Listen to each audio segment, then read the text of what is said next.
नौकरानी एक घर के लिए कितनी जरूरी होती है, आइए देखते हैं। अरे बहू, ये देख, सारा साबुन बर्तन में रह गया। ये नौकरानी कोई काम नहीं करती, गंदा काम करके चली जाती है और ढेर सारा पैसा ले जाती है। अरे मम्मी जी, उसने तो साफ किया ही था। मेरे ही हाथ से इस ग्लास में सर्फ गिर गया था। अरे बस कर झूठी, उसे बचाने के लिए सारी जुगत लगा ले, लेकिन मैं तो इसे निकाल कर ही रहूंगी। हमारे जमाने में ना कोई नौकरानी थी और ना ही ये चिकने बर्तन। चूल्हे के जले बर्तनों को राख रगड़ कर साफ किया करती थी मैं। अरे माँ जी, मैं कहाँ बचा रही हूँ उसे। और वैसे भी आजकल नौकरानी जरूरत नहीं, स्टेटस सिंबल बन गया है। अब आप बताओ, मैं मुन्ना को नीचे घुमाने ले जाऊं तो लोगों से क्या बोलूं? झाड़ू पोछा खुद लगा रही हूँ। लोग सीधा यही पूछते हैं कि कौन सी नौकरानी काम कर रही है तेरे घर पर। अरे बस कर, ये भी कोई बात होती है? मम्मी जी, आप नहीं समझेंगी। शाम को नौकरानी घर आकर काम कर ही रही होती है कि सास को कहती है, माँ जी, एक बात बोलूं, बुरा न मानना। अरे वैसे तो मुझे तेरी शक्ल ही पसंद नहीं है, बात क्या खाक पसंद आएगी। अरे माँ जी, सुन तो लीजिए क्या कह रही है। तो मैंने कौन सा उसका मुंह पकड़ लिया है? अरे माँ जी, वो लाल साड़ी पहनती हो ना पहना करो। सास का गुस्सा अब तो 7वें आसमान पर होता है। अरे वाह जी वाह, क्यों ना पहना करूं? और तू होती कौन है ये बताने वाली कि मैं क्या पहनूं क्या ना पहनूं?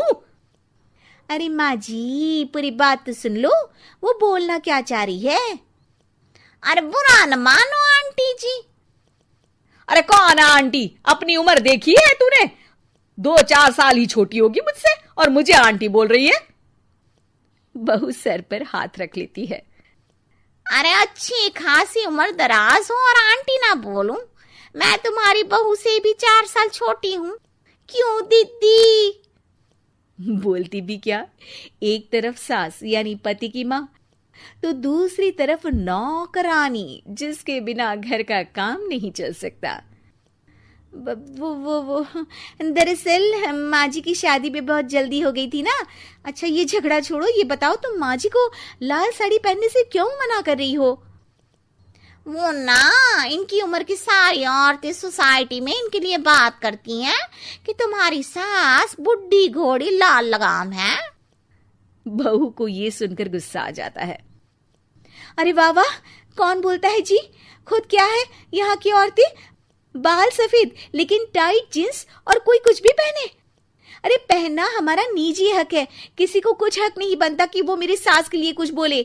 मैं आज ही जाकर माँ जी के लिए लाल जींस लेकर आऊंगी, फिर देखो कोई क्या बोलता है। अरे चुप लाल जींस। अरे सुन नौकरानी के बच्ची, जाकर बोल दे उन लोगों से कि उन लोगों की तरह मैं उड़ती नहीं फिरती हूं घर बार छोड़कर। अपने बच्चों और नाती पोतों में मन लगाती हूं, ना कि सारा दिन ताश के पत्तों में आंख गड़ाकर 3 पत्ती खेलूं। नौकरानी वहां से चली जाती है।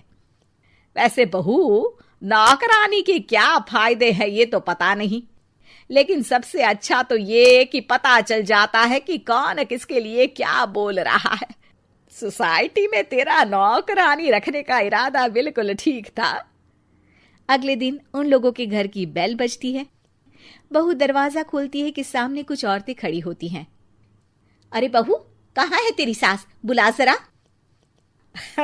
अरे बहन जी, आप सारी एक साथ आइए आइए, कैसे आना हुआ? अरे 3 पत्ते खेलने आई हैं, क्यों खेलोगी? क्यों नहीं, वैसे भी बड़े दिन हो गए, एंटरटेनमेंट हुआ नहीं। बहू जा जाकर पकोड़े तो बना ला। अरे बस करिए, आगे कुछ पीछे कुछ। वैसे तो कहती है कि परिवार पर ध्यान देती है, हमारी तरह 3 पत्तियां नहीं खेलती। हमने कौन सा परिवार छोड़ दिया? सास सक पका जाती है। अब ये किसने कहा? मैं तो कहती हूं कि मैं भी थोड़ा बाहर निकलूं। आपने ही तो कमला नौकरानी से ये सारी बात की थी। सास और बहू को अब सारी कहानी समझ आ जाती है कि सोसाइटी की औरतें क्यों भड़क रही हैं। माफ करिए आंटी, मैं छोटी हूँ, लेकिन फिर भी पहले तो आप लोगों ने माँ की लाल साड़ी का मजाक उड़ाया था ना। हाँ हाँ, उड़ाया था, लेकिन उससे पहले तो तुम लोगों ने हमारी जीन्स के बारे में बात की थी। अरे क्यों ना पहने हम जीन्स, तुम्हारे पैसों की थोड़ी ना है। सास और बहू सर पकड़कर बैठ जाती है। देखा बहू, ये खेल कर गई तेरी नौकरानी, यहाँ की बात वहां तो वहां की बात यहाँ। दोनों किसी तरह औरतों को समझा बुझाकर घर भेजती है और कसम खाती है कि नौकरानी को नौकरानी ही रहने देंगी।